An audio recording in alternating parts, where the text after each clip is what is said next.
When someone approaches Haversham Baker about planning a golf trip to Scotland, they typically arrive with a lot of questions. The who, what, when, where, and how of putting this type of trip together can be a little daunting. Our suggestion is to just start at the beginning. When should I begin planning my golf trip? Well, the short answer to that is it kind of depends. The specific courses you wish to play or the regions in Scotland that you hope to visit are going to largely determine your timeline. Generally speaking, the great courses of Scotland are concentrated in 6 regions: Edinburgh and East Lothian, St Andrews, Aberdeen, the Highlands, the West Coast, and Kintyre. But let's start with St Andrews. If you're headed to the home of golf and want to guarantee your spot on the tee sheet at the Old Course, you're going to want to start planning early, really early.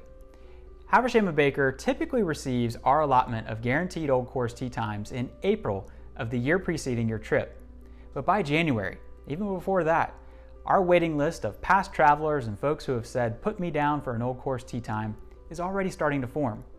So you're going to want to reach out to us right about the time the ball is dropping in New York City. Besides the Old Course, the hottest ticket for golf in Scotland is Muirfield. So if you plan to visit the Honourable Company of Edinburgh golfers, you'll want to make sure you have your ducks in a row, typically about January of the year prior to your trip. That's because the tee sheet at Muirfield opens in March, and the tee times don't last long. Elsewhere around Scotland, the timeline's not quite as stringent. Usually 9 months to a year is enough time to get the courses that you want. But there's one thing to keep in mind. Once you've locked in your first choice, whether it's the Old Course or Muirfield or Royal Troon, your amount of flexibility goes down, and the window of days that you have available for those other courses goes down with it. So once the tee sheets become available at those other courses, you're going to want to make sure you get those other tee times in place quickly.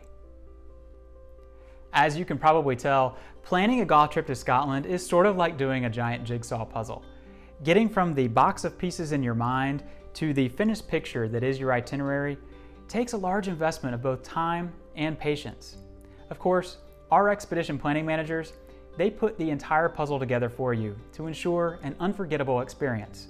All you have to do is tell us where you want to play, sit back, and we'll take it from there.